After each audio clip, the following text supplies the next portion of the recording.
Hey everybody, it's Grandmaster Ben Feingold here with another Great Players of the Past video. Now this player's still alive, but they're not really playing a lot of chess. His name's Calvin Blocher. He's one of the best players from Ohio ever. And for about a 35-year span, he was one of the top 5 players in Ohio. And he won many Ohio Chess Congresses, which is their state championship. I played a lot in Ohio when I was a kid and teenager because Michigan didn't have a lot of strong tournaments, and Ohio did, even though Ohio was the next state over. So I've played Calvin in Columbus and Cleveland and so forth.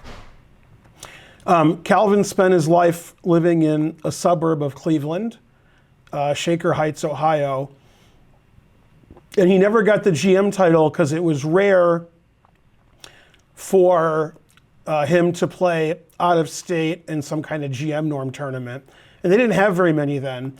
So I would say he played about 95% of his USCF rated tournaments in Ohio. And they didn't really have 9-round norm tournaments. So his USCF rating was in the high 2500s. And his FIDE rating got to about 2,400, but he, actually over 2,400, 2,435 is his peak. He gave a simultaneous many years ago in Ohio, and he had 110 wins and 6 draws. So it was a pretty big simul, the biggest simul ever in Ohio. And we want to thank our sponsor, Eric White from the Columbus Chess Club. He knows Blocher, and he wanted, somebody great from Ohio to have a lecture about him. But turns out I know Blocher very well, and I've played him several times. I've spoken to him many times. We've had lunches and dinners at chess tournaments between rounds. So I actually know Calvin pretty well. And Calvin's also an excellent piano player, and he gave exhibitions when he was a teenager. He learned chess quite late. He was 14 when he learned how to play chess. And by the time he was 22, 23, he was clearly one of the 5 best players in Ohio. And he won the Ohio Chess Congress, the state championship, basically every year in the 80s. Because that's, he was by far the best player in Ohio, from Ohio. And several strong emigres moved to Ohio in the 80s and 90s. And they may have been higher rated than Calvin, but they just moved to Ohio from other countries. Headphones still? Yes. All right, Peter, don't forget to mute your microphone. The more you mute, the better the stream is, or something. Okay. Okay, so he doesn't have a big Wikipedia article because he's basically a legend in Ohio, but outside of Ohio, he's not really a legend. So his Wikipedia isn't as long as it should be, talking about his dominance of Midwest chess in the 80s and 90s. Okay, and he's 67 now. He hardly ever plays. He never made a lot of money from chess, either teaching or playing.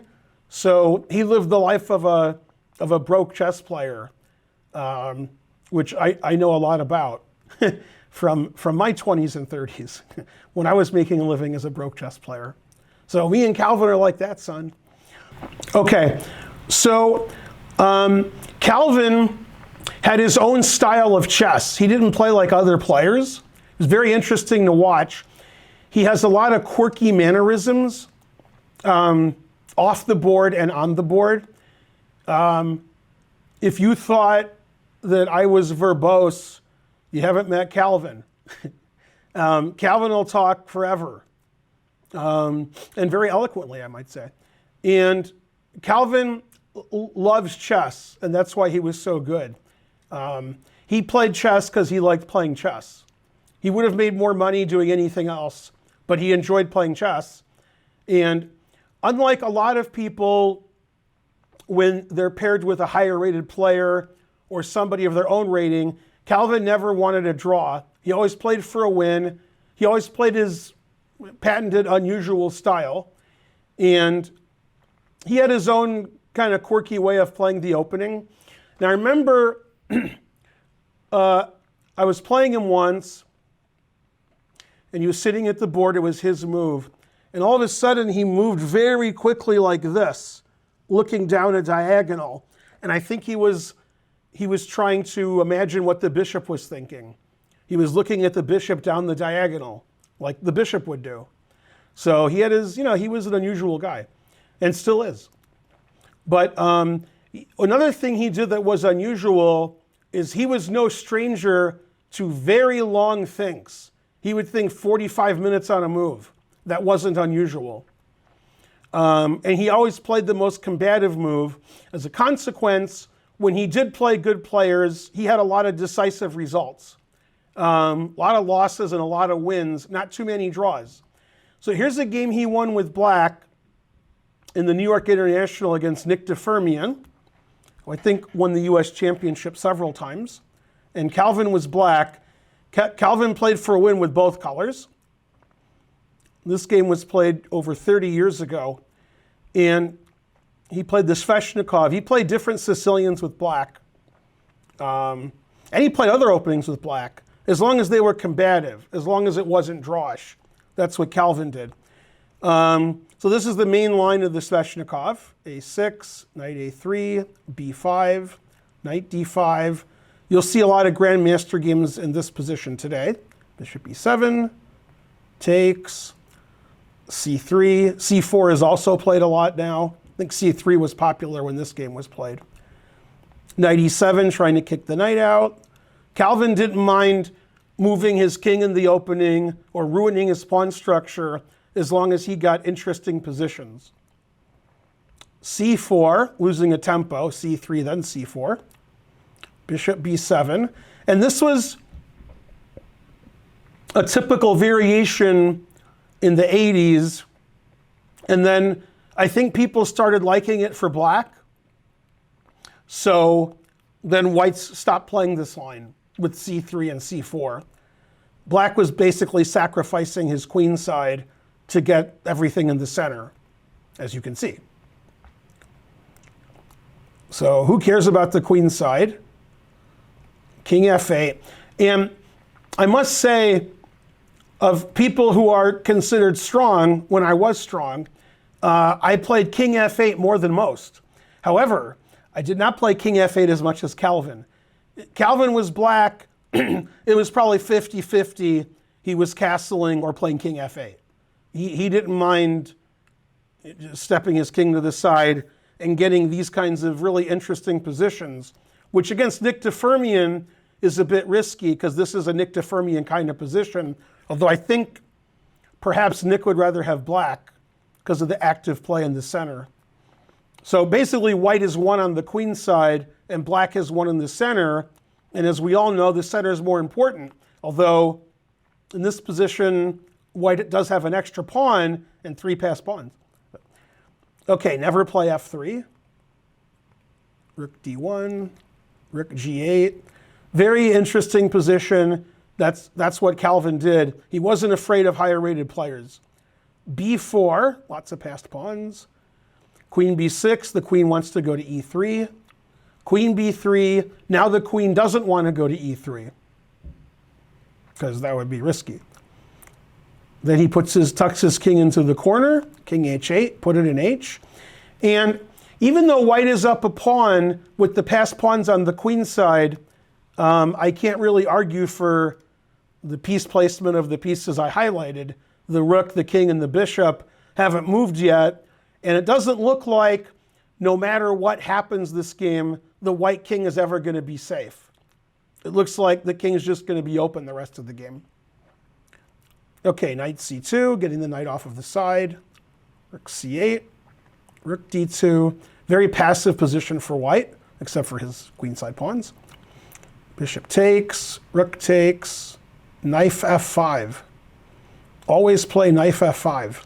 So he took the knight on C2, and this gives him access to these dark squares, and there's not really a way to stop it. Once the knight gets to E3 or D4, that's looking pretty good for black. And this looks terrible, the same pieces I highlighted earlier. Bishop D3, Queen A5 check. Knight d4. Now in this position, you would think that white would trade rooks and then move his queen. However, everybody's favorite word that I can't pronounce, Zwischenzug, after rook takes c8, we don't take back. We play queen d2 check. And as I like to say, the truth hurts. So there's 3 legal moves. Bishop e2 gets mated to queen takes. King g1 gets mated to queen takes. So king f1 is the only move that doesn't get mated right away. But we lose all of our pieces. We keep taking things with check, and eventually we take the rook when we feel like it, and we're up a rook. So you can't take the rook on c8. You can't make a random move like queen b2, sacking the exchange, because queen d2 check is curtains. So I think in a super GM game, white would resign here. Then we could go on to the next game. But Calvin never became a GM, and Nick DeFermian was probably upset at losing so quickly with white, so he just gave his queen away.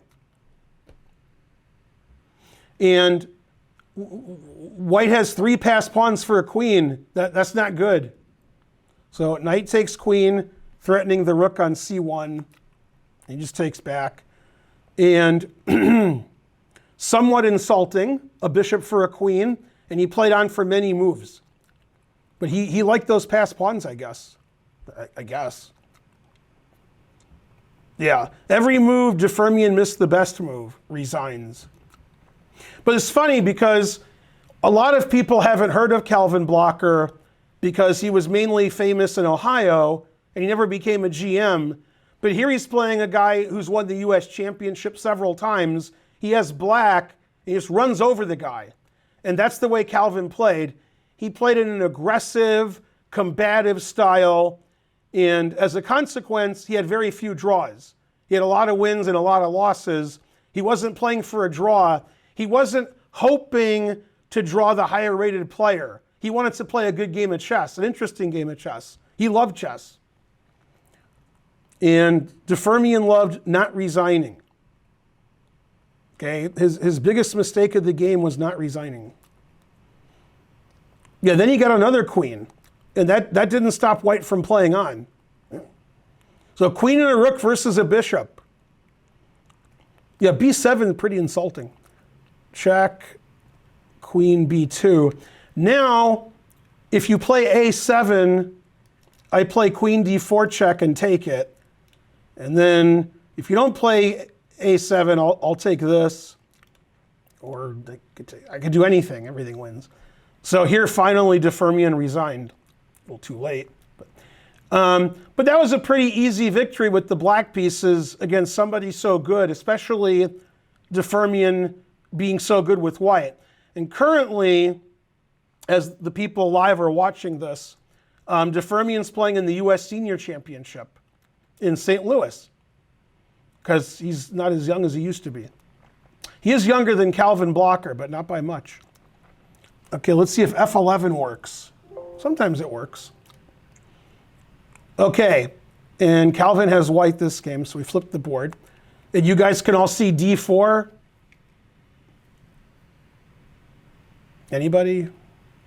Yes, sir. Anyone? All right, good answer. Okay, so this is Calvin Blocker white against David Sprenkel. What's funny is David Sprenkel was always like a strong FM, and he was IM strength. And recently, in the last 10 years, he moved to Michigan and didn't play chess. They started playing chess again. So he's only in the 2100s. Let's see, how do I get rid of this? Okay, that wasn't easy. All right, I got rid of it.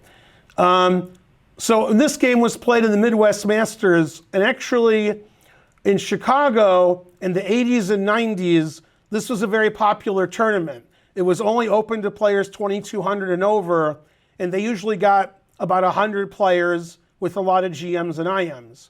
So I played in the Midwest Masters a lot, when I was a teenager in my early 20s. And Calvin has white. Calvin could play anything. His opponent played the Dutch. Calvin played his own way. I've played this way with white. And this actually transposes this position to your favorite game. You didn't know it was your favorite game, but now you do. This is the famous game, Edward Lasker versus Sir George Thomas. The game where Black's king walks down the board and eventually he gets checkmated. White, I think the king went to G1. I think that's where it went. And white could have castled with mate, but played king D2 mate. Boo, boo. And this is actually following that game, except Sprankle didn't get checkmated immediately. He played better than Thomas. Okay. So knight F3, he played D5. So we're already deviating from the famous Lasker game. And unfortunately for Black, when you play the move D5 and you take with the queen, you're really weakening the E5 square. And your only hope, if you have a hope, is to get the knight to C6 or D7 so the white knight can't sit there forever.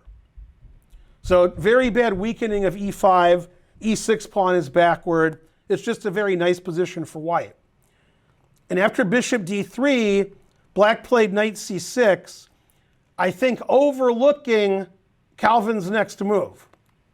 And the reason he overlooked it is white just played bishop to D3.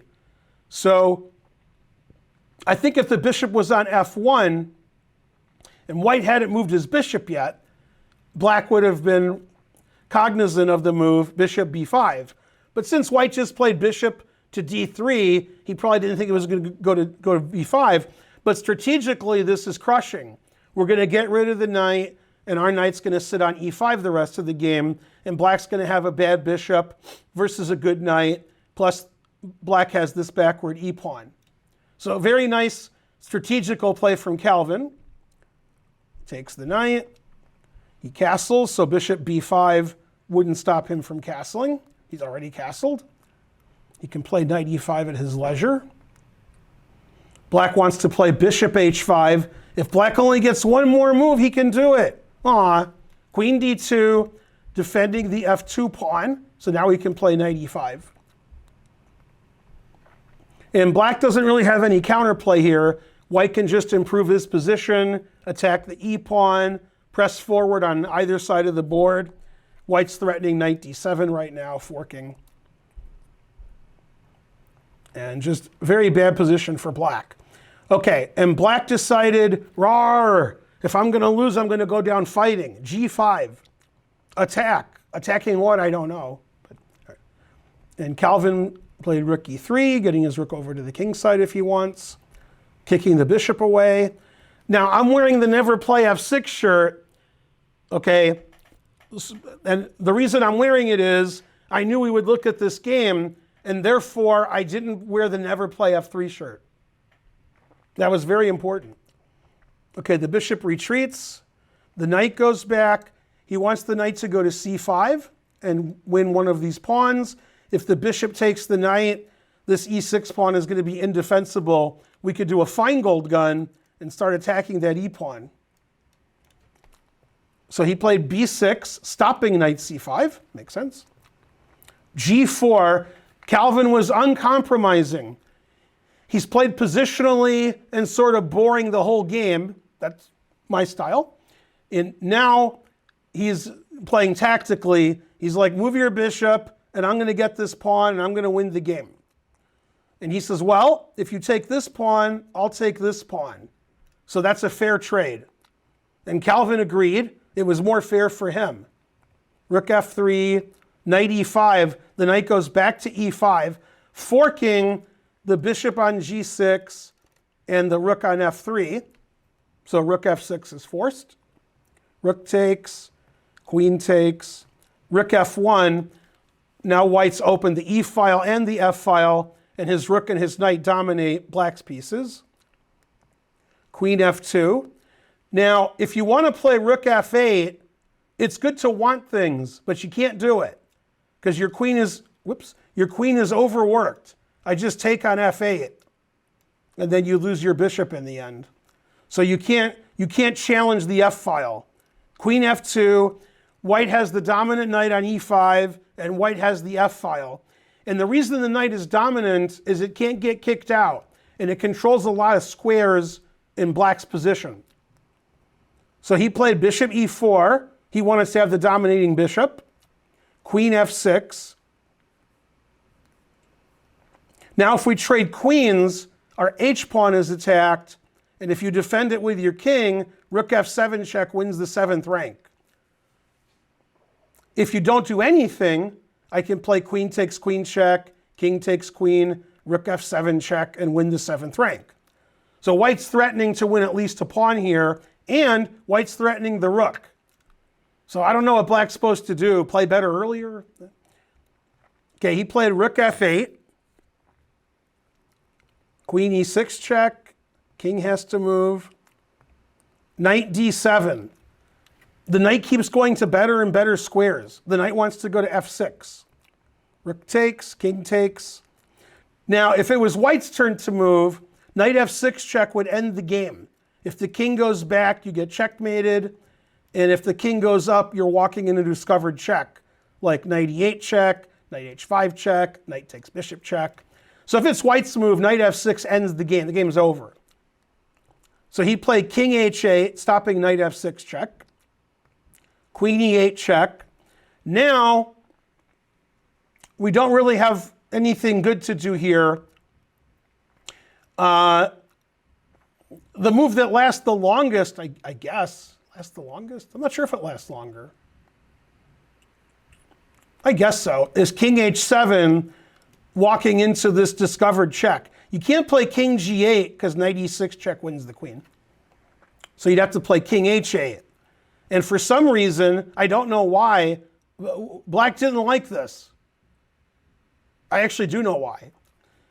Well, several things win, but I think knight check attacking the queen and queen E7 just ends the game. I'm going to play queen F6 check and then knight F8 check, winning your queen. Your king is trapped. Your queen is sort of trapped too. And your C pawn's hanging, then your A pawn, so forth. That would have been better than what he did, but it wasn't as nice. So I'm glad he did what he did. Played queen G8.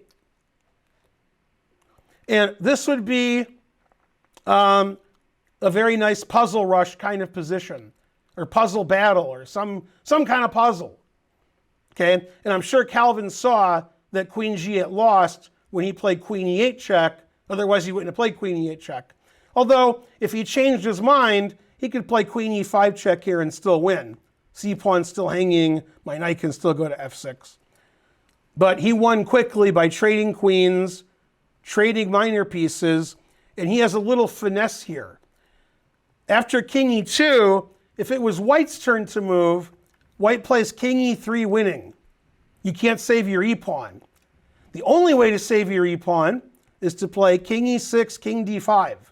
There is no other way to save your E-pawn. So he played king E6 to play king D5. However, he did not play king D5 because Calvin made an explosive move, C4. And Calvin saw this when he played queen E8 check. He said, you're not going to play king here. I'm going to win this pawn with an easily winning king and pawn ending. And if black tries something tricky like B5, taking on B5 wins, but simpler is just to play B3, just making sure the king can never come here. And then we walk right in. So a very simple game for white. White dominated E5. He opened the F file, opened the E file, and eventually he traded to a winning king and pawn ending, and here David Sprunkel resigned. And for Calvin, his style of play, that was a very simplistic game, very nice. That's the kind of game you would expect Karpov to win against a fellow grandmaster. Just making it look sort of easy, nice advantage, no counterplay for the opponent, and then just do some little combination at the end that wins the end game.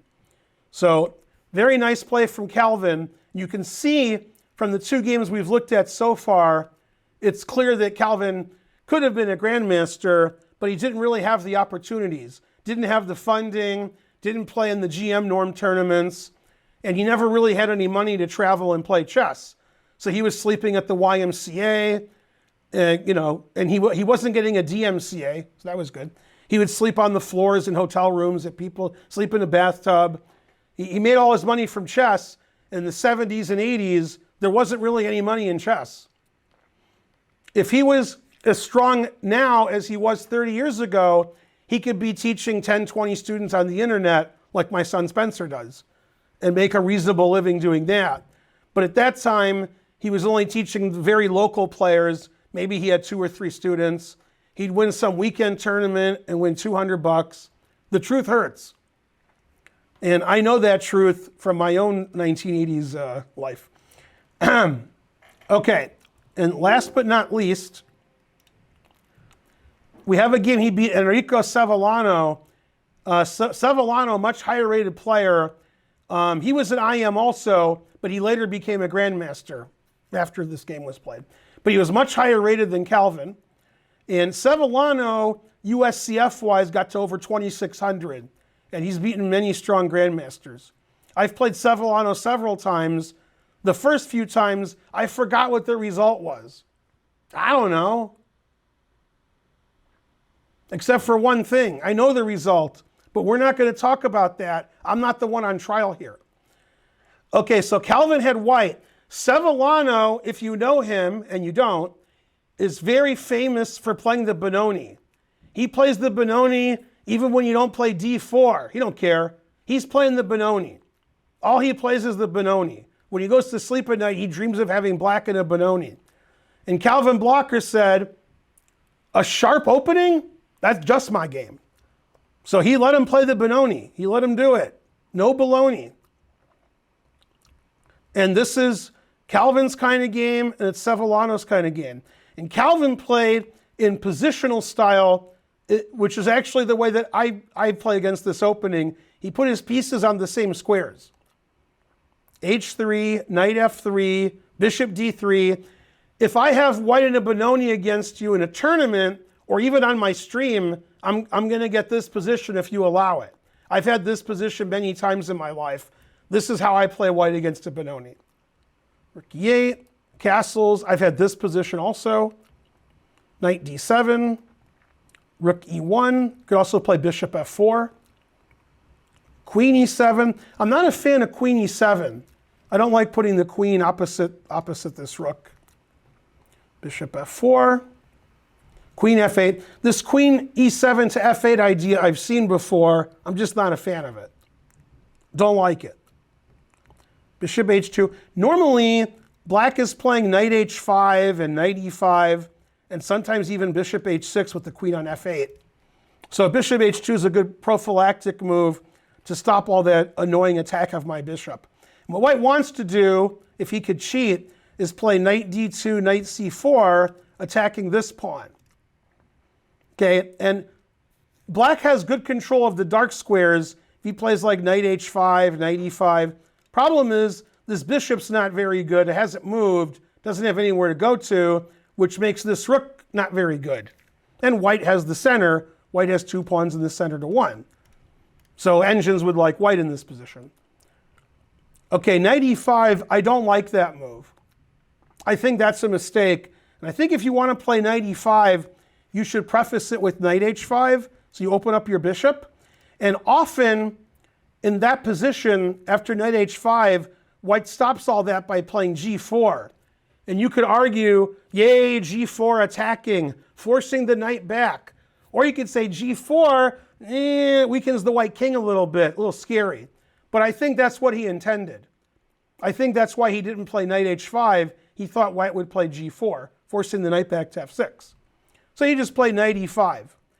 But I don't like these positions for black when black's taking with a pawn on e5, giving white this passed pawn. Now, unfortunately for Sevillano, his name isn't Blocker. If his name was Blocker, he would later play knight e8 to d6, John Fontaine style, blocking the passed d pawn. That would be a nice blocker. But instead he had to Sevillano it. I don't even know what that means. But he still had to do it. Those are the rules. I don't make the rules here. So I like this position for white, and if I was white in a Benoni, I would be very happy with this position. Okay, he played a5, good positional move. Sneak his knight in here, put pressure here, put pressure here. Bishop d7, finally getting his bishop out. And then he played knight b1 because he thought his opponent resigned. So he heard resigns, put his knight on b1, setting up for the next game, and the guy's like, what are you doing? No, that didn't happen. Now, there's actually a funny article written, I want to say 7 years ago, but I actually have no idea when it was written. Could have been 5 years ago, could have been 12 years ago. We'll just say 7. It was written by Greg Shahade, Jen Shahade's brother. Bam, gotcha, Greg. And the name of the article was Knight B1 exclamation mark. And typically, when the knight went to B1, it was rerouting.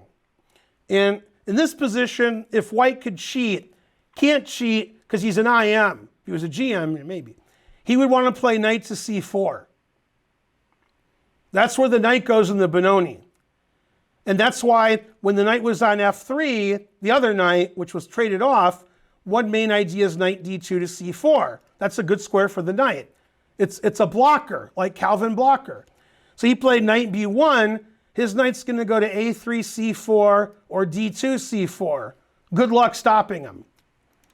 And the center's blocked. Nobody's pushing in the center. There's no pawn breaks. So we have time to maneuver our pieces. Knight H5, the knight wants to go to F4. Knight A3, he wants to go to C4. Knight does go to F4. Always play bishop F1. So basically, if I was white in this opening, I would have a very similar position if my opponent played similarly, especially bishop F1, although I'm not sure I would have found the knight B1 idea, although I have played it before. I'm not sure I would play it in this game, but it seems to be working out. Queen E7, Queen B3, threatening the B pawn sort of. And he played King H1, putting it in H. That's probably not a move I would play, but I like it because he's considering playing F3, which again, never play F6. So, and then bishop G1 and put pressure on the C pawn, get the bishop active. And the king is safer on H1. When we play queen here, we're not pinning the G pawn, threatening the H pawn. It's a very good prophylactic move. It's not the kind of move I would expect from your typical IM. I would expect it from a strong GM. Also defending the H pawn, other than obviously the G pawn, is the queen. The queen can come over here and defend if black starts getting an attack on the queen on the king side. Okay, so he played G5, he goes all in, and then Calvin says, I have chips, and he calls. Okay, and Enrico said I was just bluffing. I think that's what happened. Knight C4, finally. G4, here we come. So we've ruined black's pawn structure a little, but he's going all in for an attack against white's king. Queen G3, good defensive move. Bishop goes back. Knight takes E5, a brilliant tactic. And the reason it's brilliant is bishop takes knight defends the knight, but bishop takes knight is illegal. And if I try to play bishop takes knight, it won't let me, because the bishop's pinned. So knight takes E5 is a nice tactic, which I'm sure Sevillano overlooked. So he takes, he's down a pawn. White has two center pawns to nothing, and the rook on B8 is not well placed. He doesn't want to trade queens and give white an easy endgame win, so he takes the pawn on B2. Now black has a passed C pawn. Rook B1, queen moves. Queen goes to E3, attacking the pawn, and discovered attacking the rook. That's the kind of discovered attack you don't see every day, unleashing the latent potential of the bishop on H2. Now these games that I'm showing you today are very complex, lots of tactics, lots of positional nuances. Again, not what you see from a typical IM, more like a GM. And Calvin clearly was GM strength at his peak, but never got to get GM norms. Rook b d8, rook takes b7, c4, that's the counterplay, push that c pawn. Rook c7, don't push that c pawn. Bishop b5, e5 pushing in the center. Looks like it loses this pawn on d5. Now black played rook takes d5 and said, thanks for the free center pawn, but obviously it's not free. Calvin has tricks where you would never play e5 if rook takes d5 was a good move. You would do anything but. But after rook takes, he plays queen f3, attacking the rook and threatening queen f7, which leads to mate. So black must play rook d7. Can't defend both, so you gotta block. Bishop takes c4, and this is just a brilliant tactic. If we set it up, Calvin sees rook takes d5, queen f3. He knows that rook d7 is forced, and he realizes the bishop is defending the rook, so the bishop is overworked. Bishop takes c4, threatening the queen on a2. And if we take the bishop on b5, the rook is hanging and they're skewered. And if you let me play rook takes rook, bishop takes rook, I have queen takes f7 check. All kinds of problems for black. Black has insurmountable problems here. He played queen a5, forking the rooks. Bishop takes f7 check, defended by an x-ray. You can't take the bishop because queen takes and checkmate. So you have to move your king, put it in h, king h8. Calvin retreats one rook and defends the other rook. And now this passed pawn is not dangerous. White is up a pawn, white's bishop is attacking a rook, and here comes e6. So white is completely winning. Well, he's got to save his rook, so he played rook f8, e6, rook e7, bishop d6. It looks like it's all over, but he has one last trick, Sevillano. So the reason Sevillano is a strong GM is he always plays the Benoni and he always has tricks. If you don't see your opponent's tricks, then they trick you. And Calvin said, Enrico, tricks are for kids. Calvin had to see all of black's tricks this game when he played his own tactics. He had to see when he played bishop to d6 what black could do here and figure out it wasn't good enough. It's not easy to see. It looks like black just resigns. Our bishop is skewering and forking and pitting the rooks. We're a pawn ahead with passed pawn in the 6th rank. Black queen is offside. But you can see the queen on a5 is attacking the rook on e1, and my rook on e7 is also lined up with the rook on e1. So he plays rook takes f7. This is an easy move to overlook because one rook is hanging and you're hanging the other rook on purpose. But Calvin had it all figured out. So if you're watching on YouTube after the fact, pause your video, white to play and win. See if you can figure it out. While you're doing that, I'm going to call Las Vegas and bet against you. Hi, Vegas. What are the odds? I have to give you 5-1? Perfect. Yeah, bet it all against them. Vegas always taking my calls. I make a lot of bets with them. White to play and win. And the answer, hopefully you pause the video, the answer is to ignore black's threat. He just took the rook. He's like, you want to take my rook on e1? Be my guest. So he was his guest. And he played king h2. Now black is up a piece. Okay? And you've all heard the old saying, and by all of you, maybe like a third of you, a pawn on the 7th is worth a rook. So that means white is up the exchange. Okay, so it's obvious what white's threat is. White can make a rook or a queen, and then queen takes his mate. If you can defend against that, you're a better player than I am. It's a very simple threat. f8 equals queen. Now, there's two things you can do that I saw. maybe you guys see more stuff. You can check, and after we trade, I play G3, and now F8 really is unstoppable, and there's no checks. So this is completely over. And the other thing I thought about doing was when he queens and takes with the queen, I want to move my king. Well, I can't play H5 here because he takes it and checkmates me.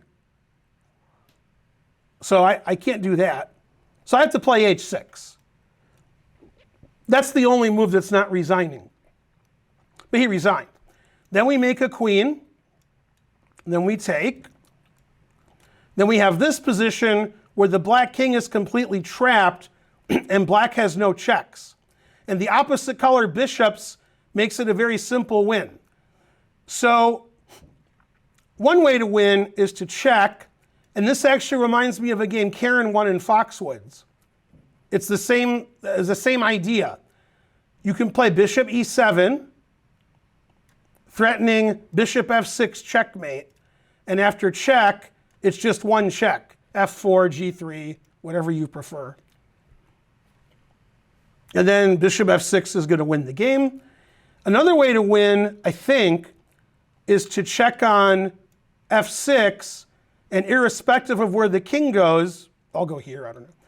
Then I threaten queen g7 mate, and I didn't see a defense to it. That's a good attack for white in the endgame. So in this position, having seen bishop e5 check loses, and h6 loses, and letting white queen loses, black resigned. So Calvin sacrificed a piece, and he got his passed pawn to the 7th rank, and there was no defense of the black king. And those were brutal victories. That was those 3 games was one side just outplaying the other side and winning as if he was the better player. A lot of times when you beat a high-rated player, somebody you're not expecting to beat necessarily, the game might be about equal, somebody might be better or worse, no big deal, and then your higher-rated opponent makes a horrible blunder. Hangs checkmate, hangs their queen, lets you do something they missed a fork. That's not what happened in these games. In these games, Calvin outclassed his opposition and beat them just like a GM would. And in 2 of the cases, they were GMs. So Calvin had a very interesting style. He played his own way. He played very aggressively with white and black. And he had a lot of really interesting games as a consequence. Even the games he lost were interesting. For more information on Calvin Blocker, you can go to ChessBase, you can go to chessgames.com and look up Calvin Blocker. And he has a lot of interesting games against a lot of strong grandmasters. And even some of his games where he played in open tournaments against 21, 22, 2300 players, you can find some of those also. I played Calvin about 7 or 8 times, and the only game I could find in the database was a quick draw that we had in the last round when we tied for first. I couldn't find any other games. But he's beaten me and I've beaten him, and the games have been crazy. One game I beat him, I offered him a draw on move like 11, and he thought 45 minutes and declined. Then he got in horrible time trouble and blundered, so I won. So that would happen sometimes.